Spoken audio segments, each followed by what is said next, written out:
If you are an American, it's so easy to raise more money and you have many people making bets and taking risks. But if you look to Brazil or Europe or Africa, you don't have a lot of capital and this capability of learning fast and hiring and moving faster. This week, we have Brazil's 2025 Person of the Year, Fabricio Bloisi. He led one of Latin America's most valuable tech startups, iFood, and is now the CEO of Prosus, the global tech group behind some of the biggest internet businesses outside the US. As a tech company, we run culture, management model, and innovation globally. So we select people, we train them, we put all of them together, we share every week what's happening in all the world with all the leaders, tell all the other leaders of the companies around the world what is working and share that. Great companies in Brazil or even in Europe, they don't have the ecosystem that like Google or Microsoft or Meta have here in US. Prosus builds and scales tech platforms everywhere technology is growing fast. The next wave of tech leadership isn't about copying the US, but about building systems that work everywhere. I think the Americans sometimes underestimate what is happening outside. The Chinese are not copying, they are innovating. To operate a big business with thousands of people and millions of orders per month, they have to be super good to do that.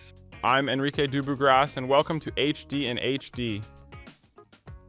This episode is brought to you by Brex, a brand I'm proud to have co-founded and one that's shaped by the same journey many of you are on. Brex has everything startups and fast-growing companies need to make every dollar count, from modern corporate cards, banking, and treasury, to accounting, automation, travel, and expenses. Over 25,000 companies, including DoorDash, Scale AI, and Anthropic, spend smarter using Brex. Fabricio, thank you so much for doing this, man. Hello, big pleasure to be here with you. Really appreciate it. I was actually trying to remember the first time we met, and I think it was actually at one of Veronica's dinners. Exactly. Yeah. I think Veronica's dinner, Veronica connected us many years ago. Yeah, exactly.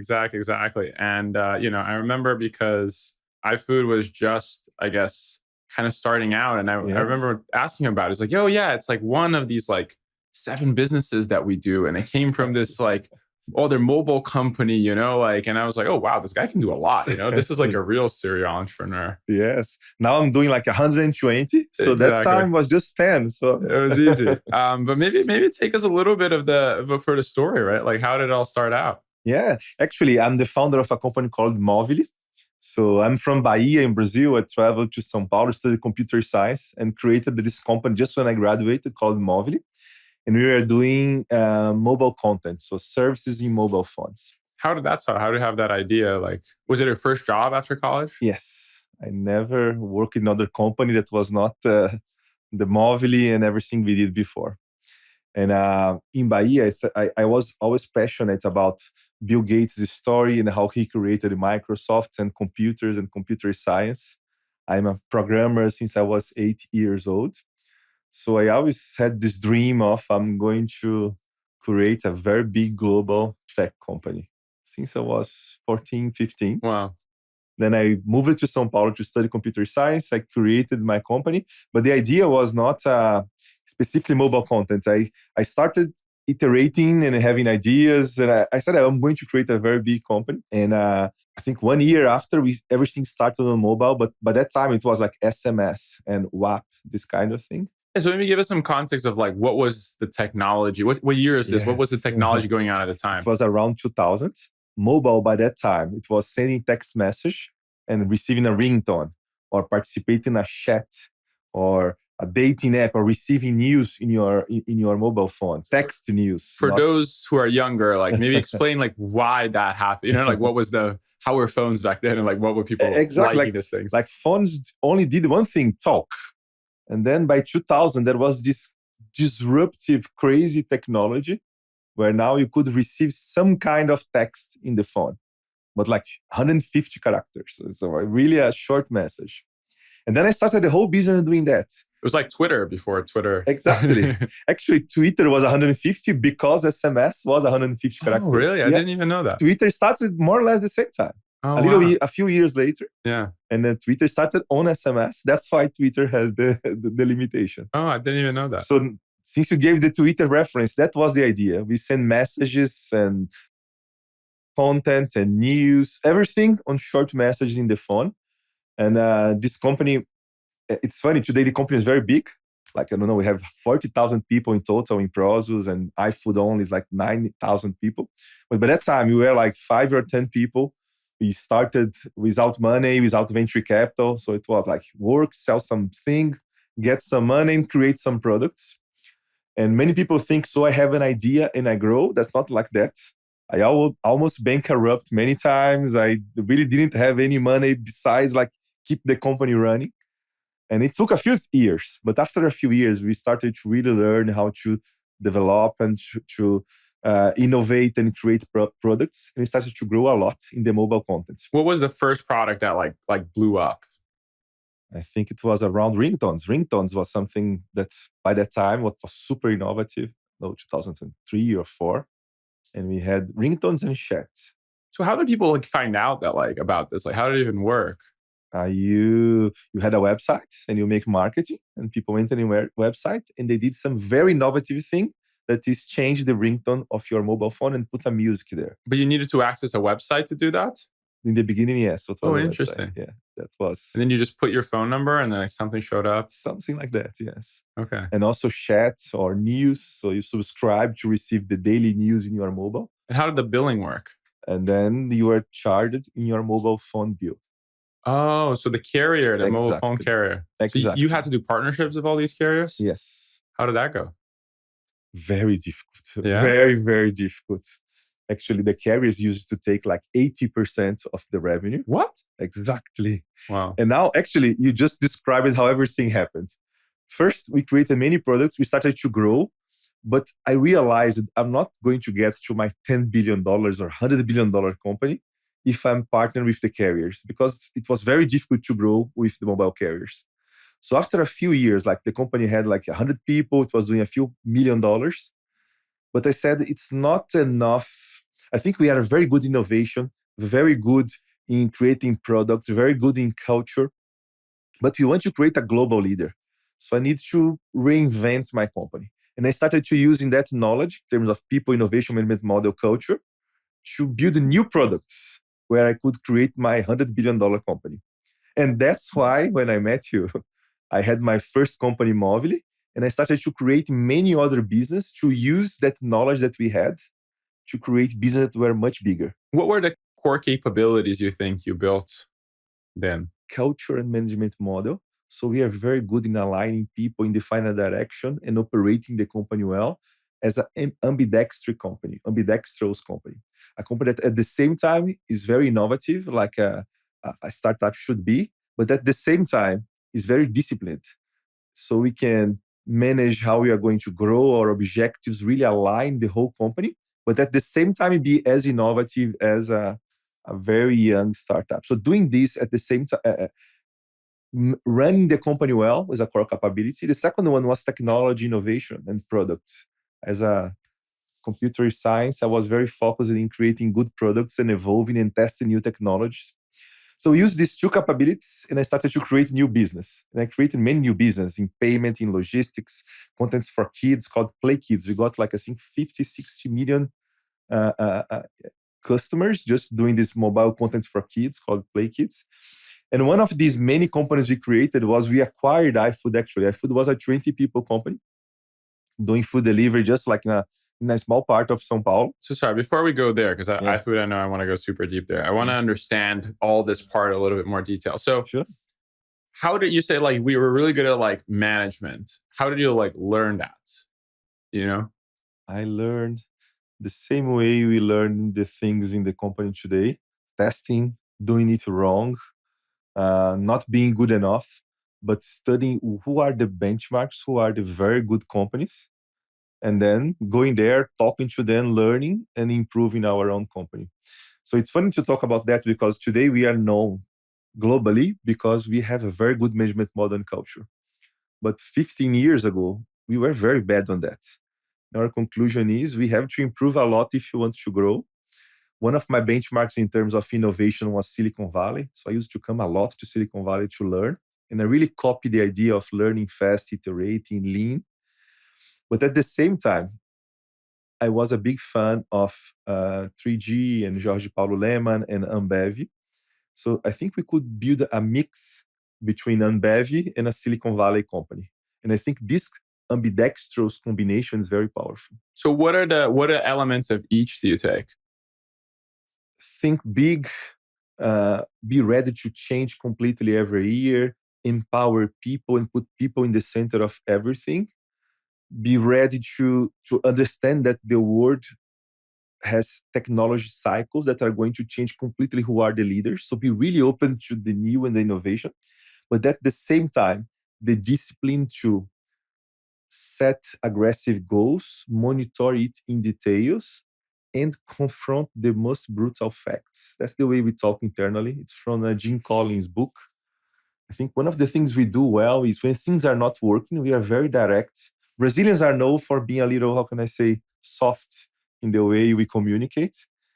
We are try to be nice and polite, but we confront the brutal facts. When things are not working, we say it's not working, we tell people it's not working, we give very difficult feedback, and also we make all the changes. We kill products, we adjust the direction, we change the people in charge of what's not working.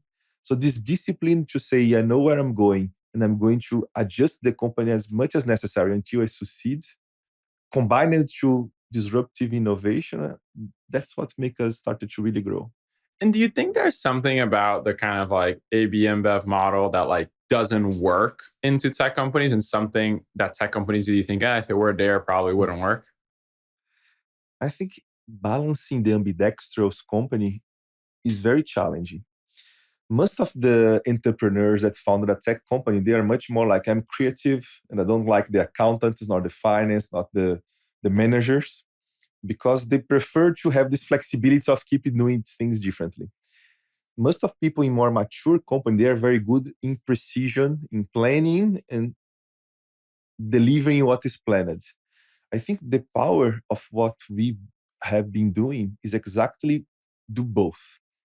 And it's difficult because you have to, usually the people are different. They prefer one, they prefer another. And usually they don't get along well. The people that are more creative, they say, do you know that's manager, too much financial accounting. I don't like it. And the more uh, results driven people, they say, that guy doesn't deliver what he promised, too creative, is just a dreamer. I think what we could do, that's why we talk a lot about being an ambidextrous company, is that we can have the both people really working together. And the way we do that is reinforcing all the time.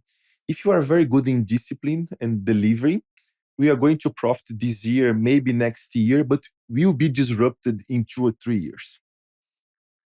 If you are the most creative founder, everyone loves your company, you can start to grow, but you are going to go out of the company because other bigger companies are going to invest more and grow through marketing, through good execution.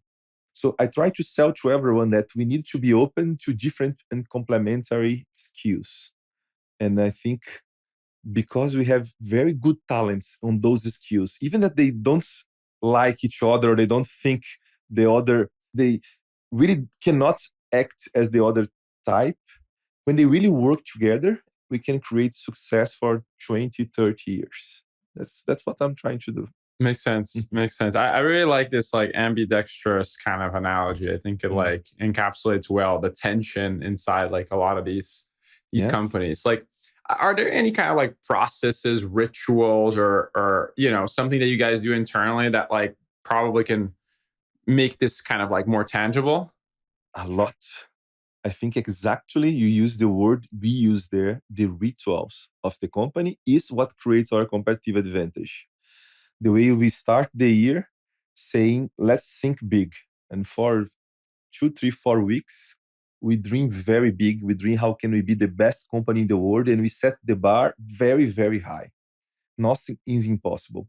Then we spend more 2, 3 weeks putting people together for 1, 2 weeks where we align everyone, we align the partners, and we create plans to everyone. So really create an environment where everyone is working together with the same goals and the same purpose.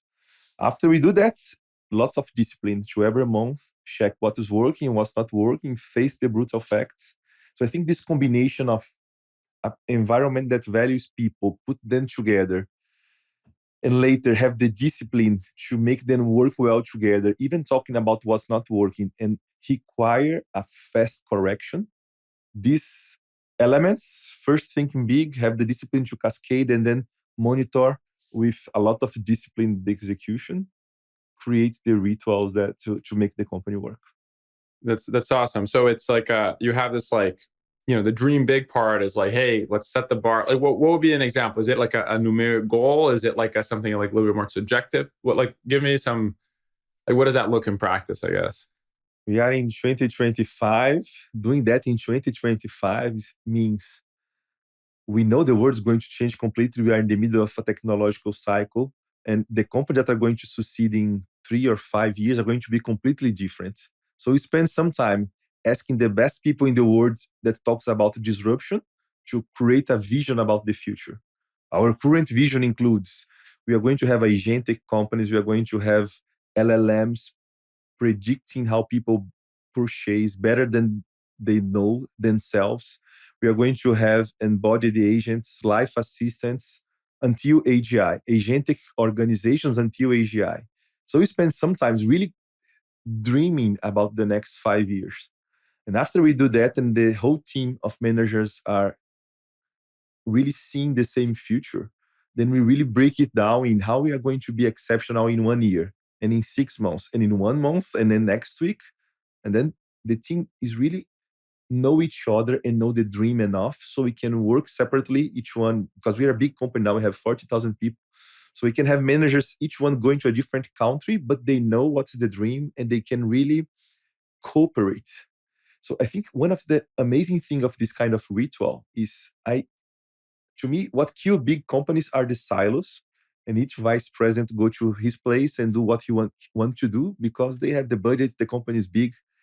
So when I really put people together to dream and then to detail how we are going to get there, we kill those silos and we create a strong sense of group. And that's what makes the company run faster. So this is awesome. So going back to the story. So, okay, you had these like, you're generating cash flows from this core like SMS business or something like that. Yeah. How big was that business, when you kind of started doing these acquisitions? Wow, it was very big by the time, but today I think it looks, I don't know, $20 million per year, $30 million per year. In revenues. Yes. But it was very profitable, I imagine. Yes. $3 million per year, profitability 4 or 5, something like So that. how did you have like the money to get and go invest in all these other businesses or buy iFood? Like how did you finance it? We had a few investors, Innova, Verônica, Jorge Paulo. We have also Prosus. Now I'm CEO of Prosus. He was Yes. my first investor many years ago. But also we were being profitable, and we never spend first and then 1, 2, 3, 5 years later. We were very, how can I say, we had a lot of discipline on investing. So we created many business through really technology and founders mentality of, we call it jet skis today, that it means have like a 3, 4 people team to test new things until we find something that works, and only then we scale. So we tested many ideas. We tested many of smartphone content ideas, and we tested selling tickets like Eventbrite, some kind of Ticketmaster. And we started testing selling food on the mobile phone. And also we started to think about what else we can sell of the real world in smartphones. It's fun that today this is everyone buys things on smartphones. But in 2008 or 9 or 10, this was a very different idea. People are not buying anything on the smartphones. So we said the future is buy everything through the smartphones. So we created 2 or 3 or 4 business. And also with $1, $2 million, we started to acquire small companies. I think the first investment was like $2 million. Then we acquired for like $5 million. It was cheap by the time. So how many businesses do you think you guys had at this point in time? Kind of Around like 10 business. 10 businesses. And then if we look back now, iFood obviously became like massively dominant, right? Like, how big is iFood today? Selling $20 billion per year only in Brazil. Yeah, $20 billion a year only in Brazil of food. So in reais, it's like, it would be like doing, it's more than 100 probably like billion. as a percent of GDP, it would probably be bigger than DoorDash here or something, right? Percent of GDP is close to 1%. It's like 0.7, 0.8% of the Brazilian GDP. Yeah. So like if you were to think about that in the US, that would be like a 300 billion GMV company here or something like that, right? Like it's huge. And then do any of the other ones like kind of work, or they just didn't work in comparison to iFood? You know what I mean? Like what I'm Actually, many of them worked. The problem is that iFood so big. Exactly. It's not a problem, actually. I'm very happy. iFood is doing so well that many times we don't talk about the others. But an interesting thing, let me tell you a very nice story about this tension on founder. I am a founder. I manage companies. Now I see myself as a founder in a very big company today. Prosus has 40,000 people. But all the way I manage the company is the same as I did before. But let me tell you a little about the tension. I like my partners, they really had to help me to run the company better. I was running Movile very well, and I have 10 business, but iFood was growing faster than everything. It was not the bigger business. And then it was not my idea, actually. It was Prosus' idea. Now I'm Prosus, but I was not by the time. They told me, look, Movile is very good in innovation, in culture, in people. You have the best people. You innovate more than everyone that we know. But iFood is the business that has more potential. So they invited me because I had 10 CEOs reporting to me. Why don't you become iFood CEO? And it was not obvious to me. And I said, but things are good here. I'm happy managing all the 10 companies. And then I said, but I'm going to listen to you. Then I became CEO of Movile and iFood at the same time. I became CEO of both. And iFood grew a lot. iFood, the fact that iFood became today iFood has more than 90% market share in Brazil. 9-0? Yeah. Wow. Yeah. But by the time, iFood became much more oriented to people, to innovation, to management model, to a culture of a tech company, became less of a food company and more a tech company. And we started to innovate a lot in iFood. iFood is not a food delivery company. We're a food delivery, we are a grocery business, pharmacy, pet shop, and then also fintech. We have a credit card to buy foods. We have lending for restaurants. We have more 5 or 7 businesses. iFood is like 10 businesses. And we started to innovate a lot. And iFood grew from, when I invested in iFood, we were doing 20,000 orders per month, 25. Did you buy 100% upfront or no? No, I bought 30%, then 50, then 70, then 100. Oh, wow. Yeah. But this month, iFood did 160 million orders. Wow. So we grew from 25,000 to 160 million.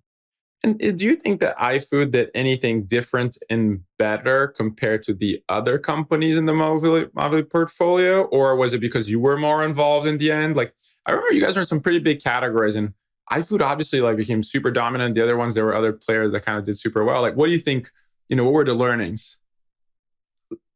I think the potential of the food delivery business executing very well was bigger than the others. This makes a difference. But actually, we had a messaging business that we sold for a few billion reais. So it was a good thing. The problem is that iFood is like so big that a few billion. What messaging business is this? It was called Wavy.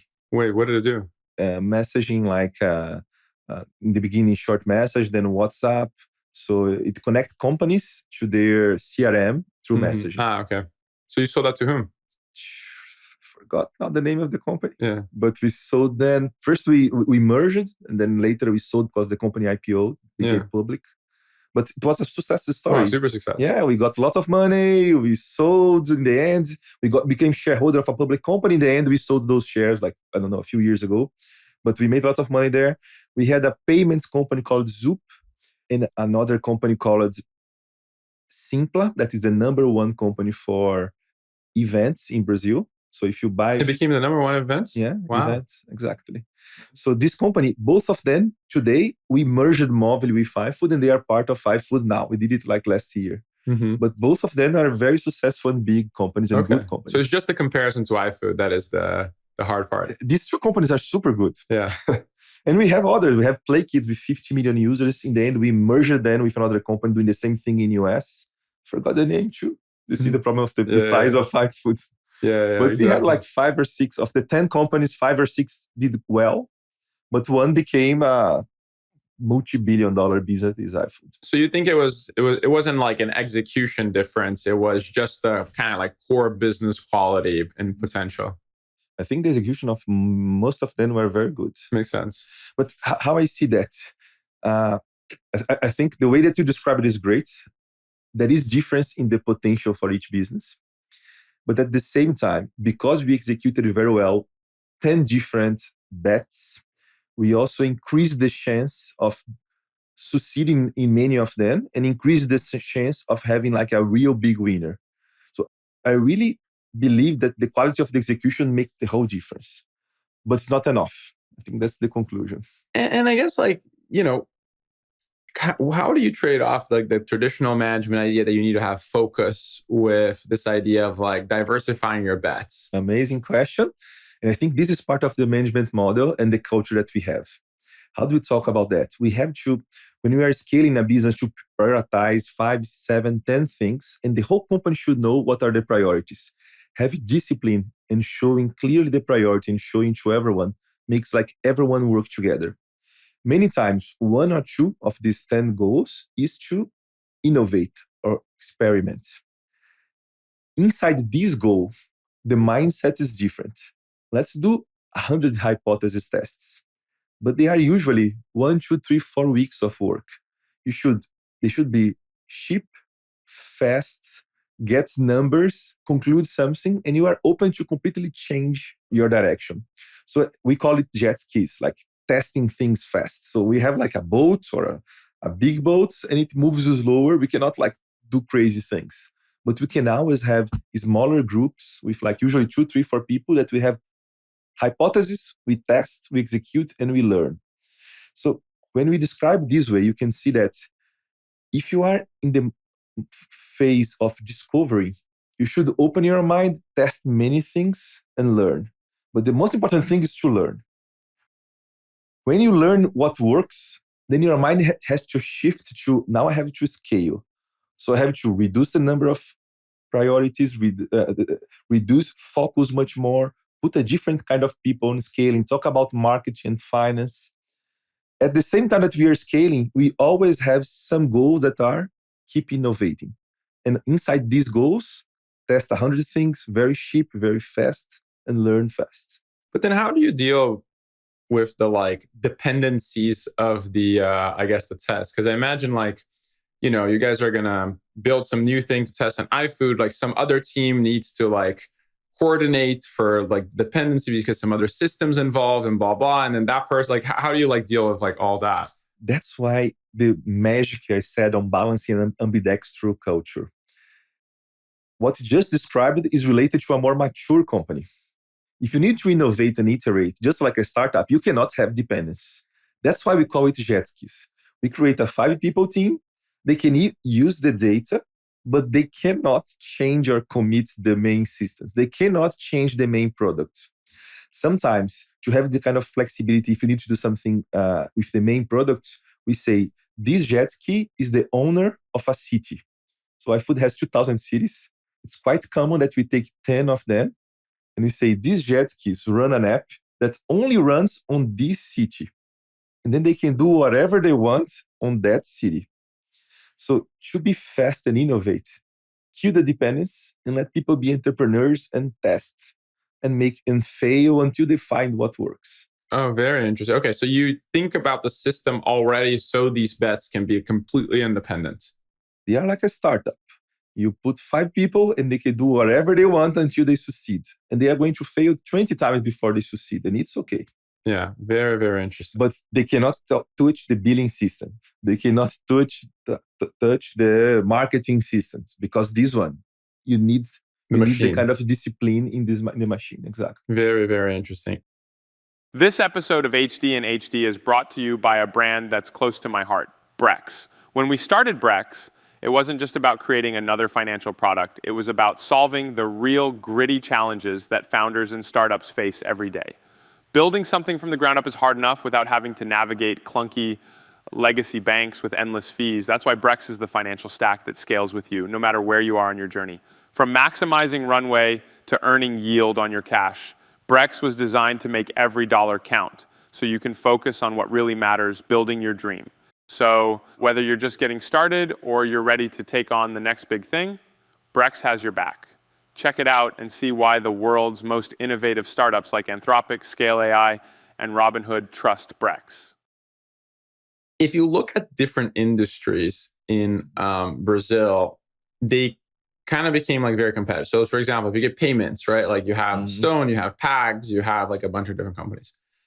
And, e-commerce, is like a bunch of different companies. How is it that iFood was able to get like such a, big market share of the ecosystem? There is competition there. There is two Chinese companies that just entered the But you market said you have now. 90%? Yeah, they just entered like the last month. Yeah. So there is a lot of much more competition right now. But there was Rappi also, right? Like last couple of years. That's what I'm going to say. Actually, people think, food is very big for some structural reason. Actually, no.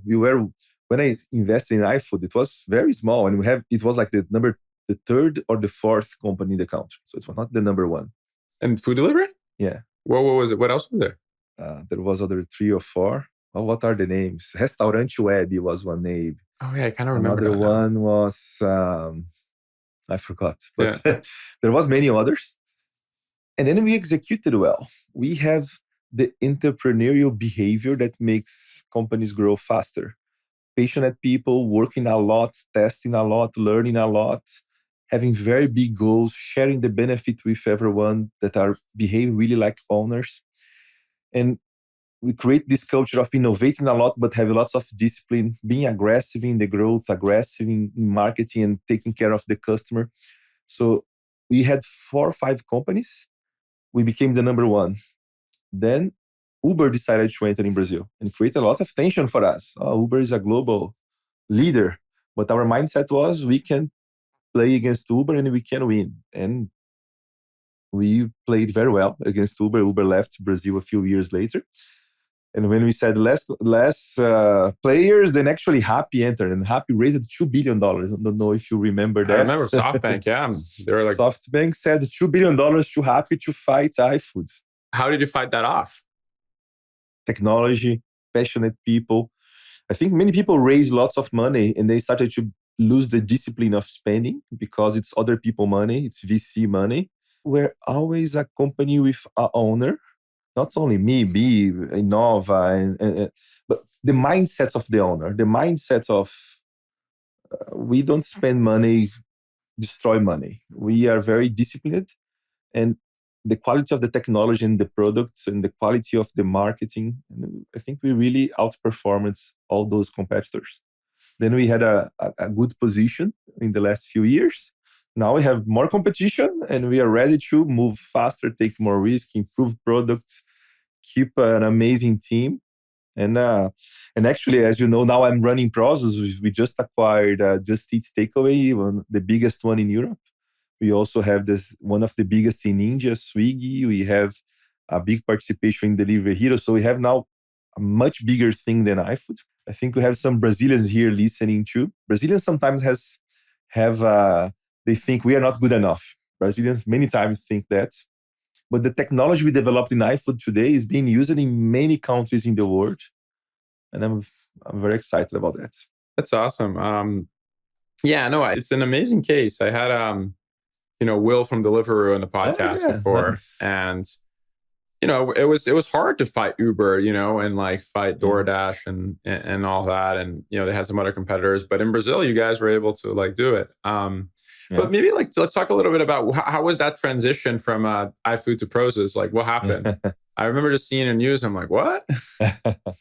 It's funny. People say now you're not a founder anymore. You are an investor or you're nothing changed in my life. I'm still the same founder doing all the crazy innovation and moving fast and testing new things. So how was this change?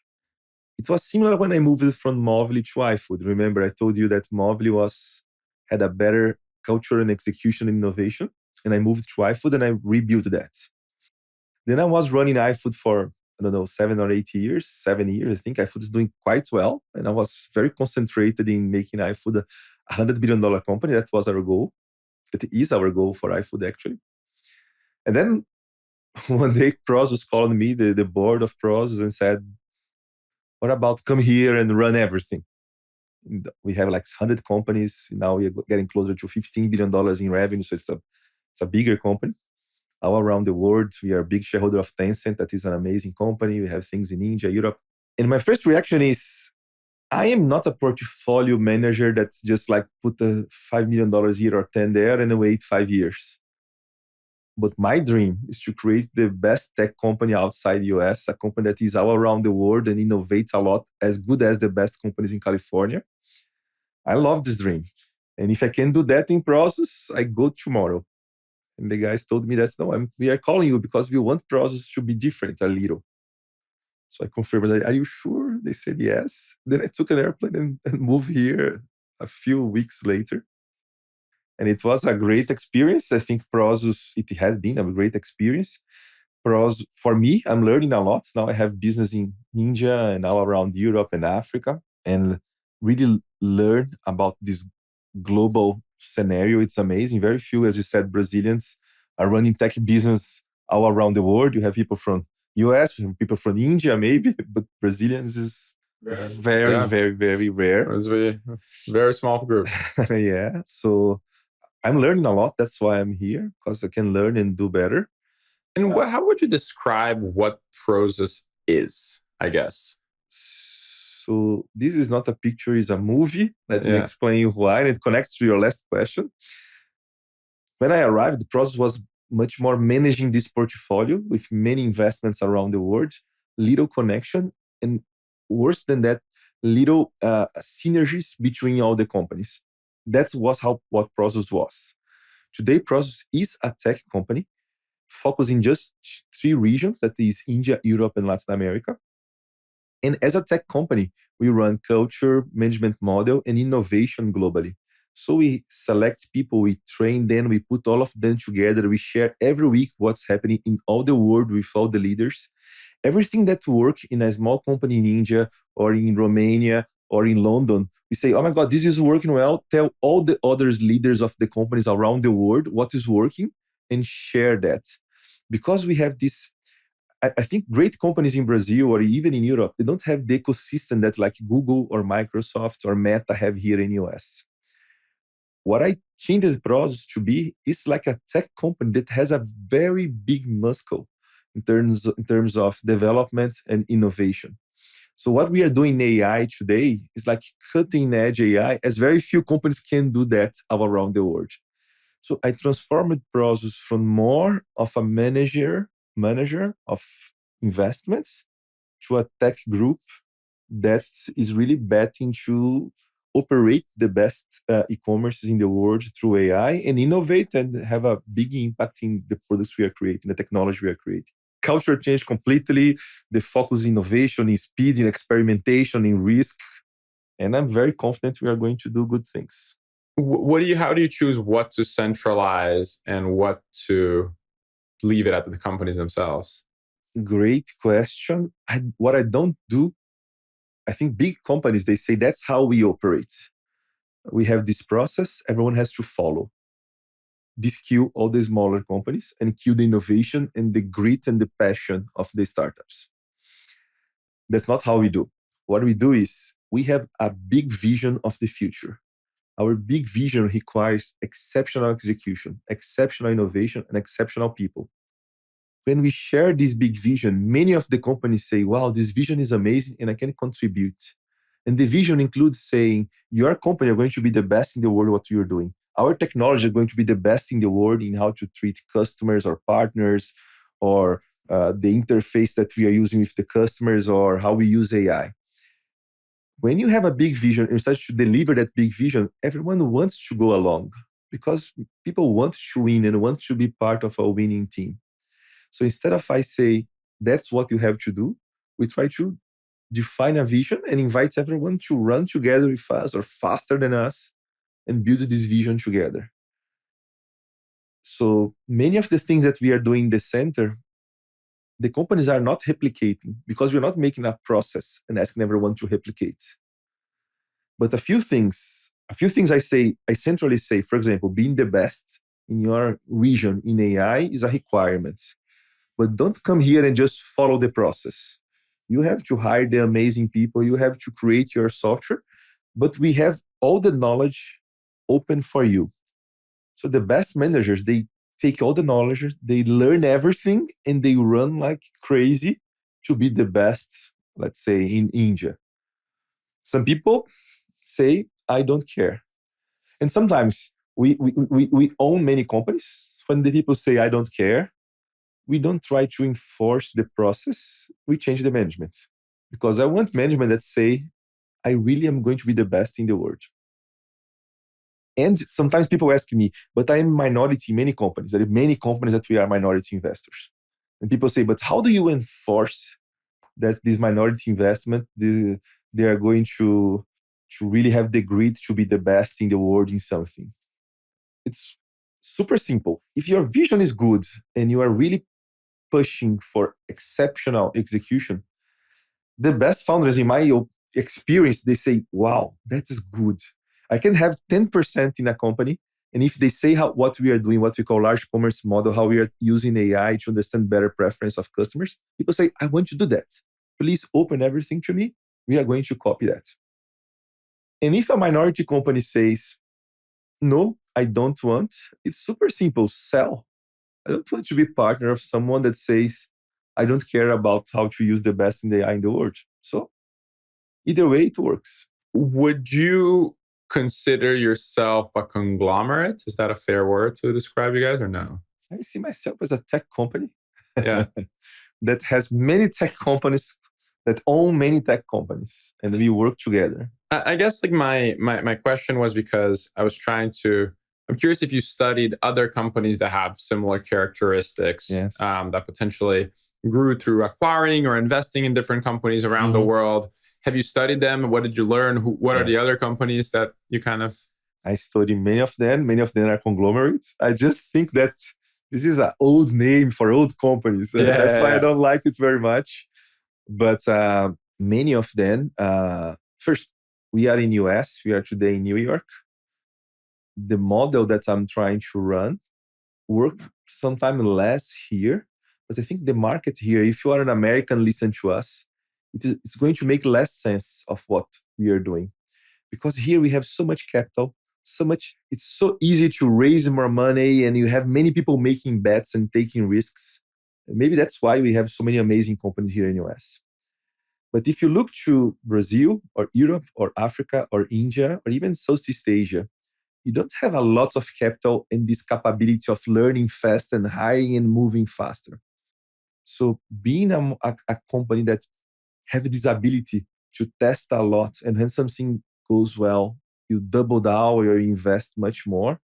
It's a competitive advantage, I think, more outside of US, much more than here in US. And if you look to China, for example, you have many companies like Tencent or Alibaba or ByteDance that have many business connected to them. Many, in case of Tencent, thousands, hundreds. Alibaba, the same thing. If you look to South Korea or to many areas in Southeast Asia, you see also, or even Japan, this benefit of the scale of working together with companies where you can have some synergies. Yeah, no, it's super interesting. I always describe to people that like, why don't super apps exist in the US compared to the rest of the world? And like capital is really a moat outside of the US, right? Like, here, like you see $100 million seed round every other week, like, $100 million in these other countries is... I have an idea. So it's $100 million. Yeah, exactly. That's not how life works. Yeah. Everywhere. Yeah, anywhere but California, basically. Exactly. But because there are so many important people here in the tech world, many of them really think that's how the world is. It's not. It's not, yeah. So I can do $100 million bet anywhere in the world. And this is a competitive advantage. And when I do that together with an ecosystem, the last 2 weeks, we had 60 people in Amsterdam. We have like AI House Amsterdam AI House, where we have every week 5 events per week, where we just do people doing AI. People in the Valley can think, well, that's normal in the Valley. Who does that in Amsterdam? It's us. We created that. And the last 2 weeks, we did an internal event, 60 people really creating a fine-tuning model. So we took the QN model and we moved 60 people from around the world to create models to each one of our companies using the best technology we have to personalize on e-commerce. We had people from South Africa and India and everywhere. They don't have access to fly to a place and do that kind of training and learning and all the tools that we have. So they have access of the best tools and the best way that we can do that in a lab in California. And we just did it with 60 people from around the world for 10 days without sleep to do that. So you see, we create this environment that people can learn from the best ones, know what works. And when something works, we can invest $100 million overnight. That's what we are. And what are other kind of nuances that you think that the average American entrepreneur investor underappreciates about how it is to do business in the rest of the world? Yeah, I think the Americans have amazing results. So I'm a big fan of the results of the Americans. But many of them doesn't understand the dynamics around of lack of capital, of lack of ecosystem, of a very positive thing on the Americans. They are much more risk-taking and they want to do things and let's do it fast and get to a result. Now I'm a Dutch Brazilian. I am a little from Netherlands, a little from Brazil. And the mindset is a little different. I've been criticizing a lot Europe, not only criticizing, but I'm being very active, going to Brussels and talking to all our politicians saying, it's time to change the mindset, to take risks, move faster, deregulate. So it's very different how the Europeans see that and the Americans. I think the Americans sometimes underestimate what is happening outside. So I'll give you a few examples. What the Chinese are doing in AI is very good, but it's quite common to listen to people here saying, yeah, they're just copying us. Maybe not. It's very good, very good. And I travel all around the world every month. In Beijing or in Shenzhen, people are innovating really, really, really fast. In robotics, they're doing really, really well. For example, China on AI. A second example, in India, Americans sometimes say, no, we are just going to make our companies work there. But the dynamics is so different. The cost, the purchasing power and the capabilities of the economics of the business are so different. So we have a company called Misho that's IPO in December 10. They are amazing because they sell, I don't remember their number now, I don't remember what is public, but like many hundreds millions of items per month, and number one in the country. But their average order value is like, it's less than $5. I don't know what's the public number, but it's less than $5. You see, a typical tech company in US, they work with a different world in terms of economics. So the quality of innovation inside Misho to operate with those costs is amazing. We have another company in India called Rapido, the double of the size of Uber there. And most of their rides are on tuk-tuk. I don't remember how to say that in English. Maybe tuk-tuk. I think it's tuk-tuk. Yeah, so and they charge like, the number it's crazy. I'm from Brazil and to me the number is crazy, like 1 cent. It's less than 1 cent of dollar for sure per ride, and they are the double of the size of Uber and like millions. What? Less than 1 cent of their part. So what they charge per is unbelievable cheap. Wow, it's a number that I think, how we can operate on that.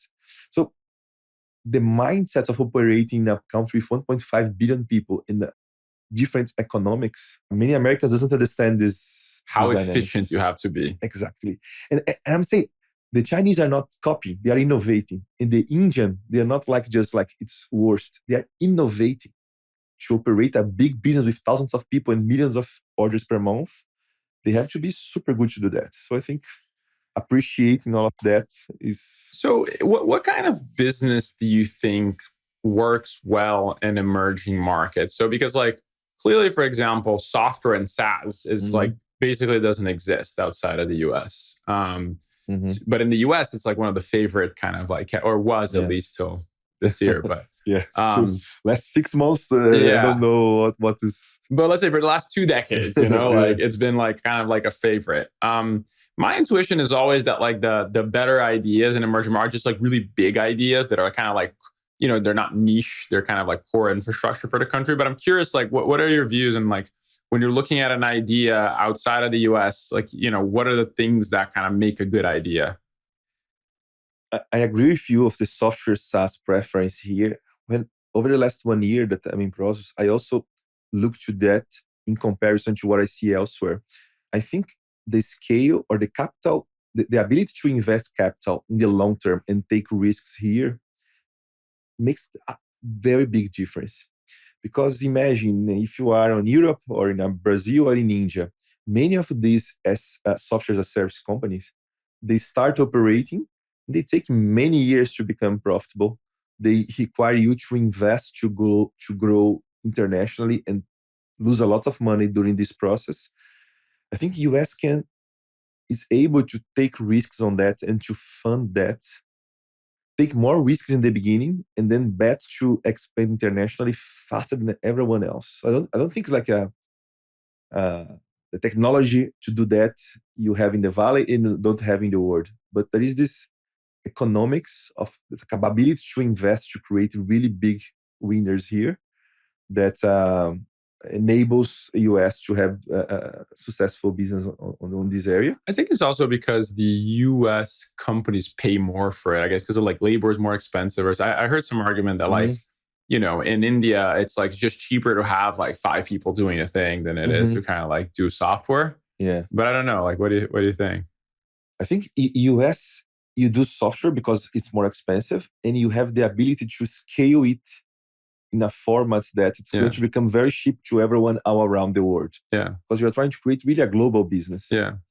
It's much more different to say in India, for example, I'm going to create a global business. I just need $300 million.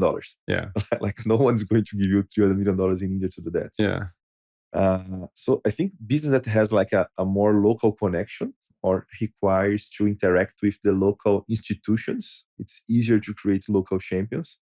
When you require logistics or you require payments, I know fintech is a business that big one in emerging markets. Yeah, exactly, big one. And you see, you have the Brex case and the Stone case. Now you have the new bank case, and even Revolut also in Europe. So you see, it's an area that Europe and Latin America, and in China also, in India also. China has the WeChat Pay and the payments from Alibaba. In India also, you have the UPI where you can do payments faster. So you see in fintech, that is more regulated, that is more local, and you need to consider much more the local connections. You have many, many global success cases.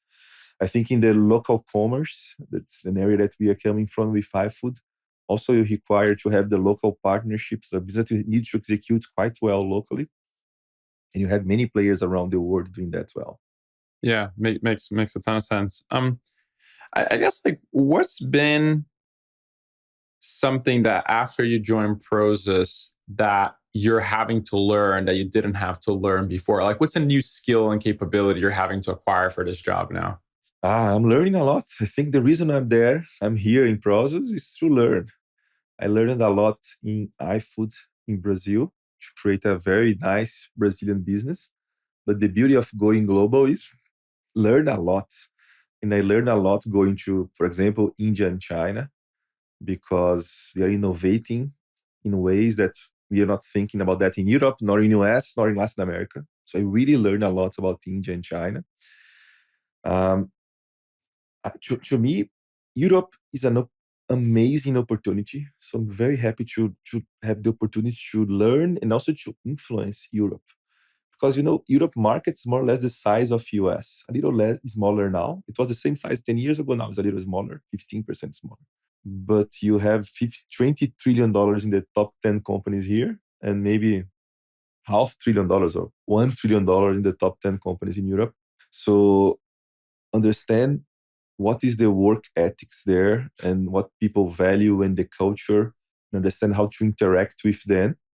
Not only understand, but then try to influence, because I think there is a big, big opportunity there in Europe.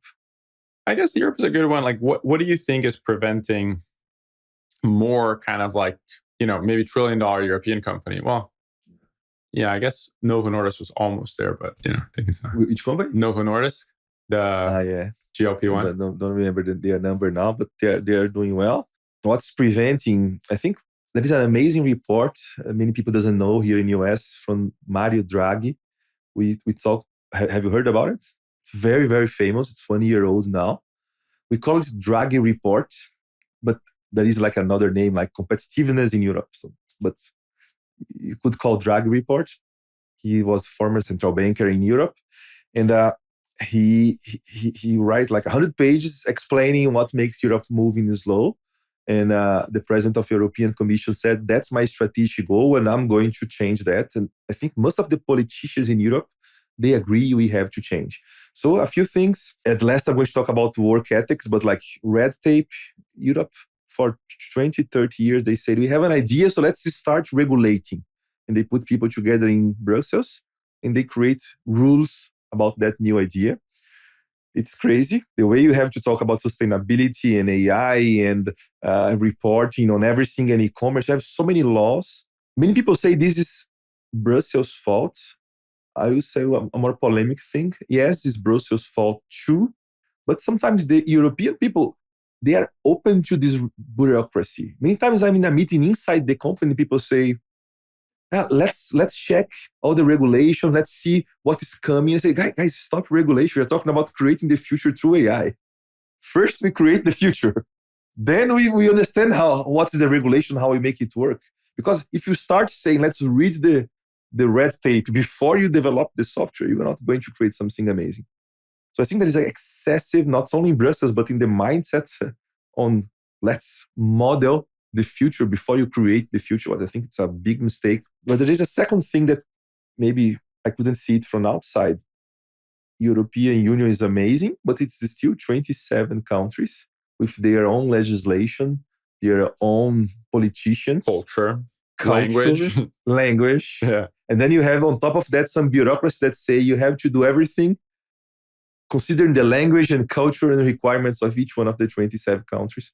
So the reality is there's a big thing called 28th regime or EU Inc. that says we have to make sure that for startup, for technology, or for any business, you should register and follow one set of simplified law, and you can sell in all 27 countries without having to adapt to all the local legislation. There is not one single capital market either. So you cannot like investing everywhere. And then there's something that I think it's a big mistake, big mistake, is that the mindset in terms of consolidation or the competition authorities, they really want to have in each one of the 27 local companies competing. So Europe didn't consolidate to have big telecom companies, nor big banks, nor big software companies. We had two big food delivery companies, and the European Commission asked us to sell one of the two. So here in the US, you want to create a global leader.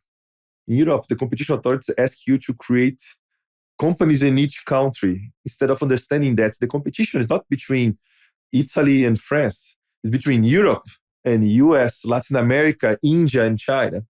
So it's like, how do we create a local loser, where like the Chinese and American ones have so much more money and comes and like wins the market. And then you have 5 local losers that lose. The good news is that the politicians clearly perceive that we need to change that.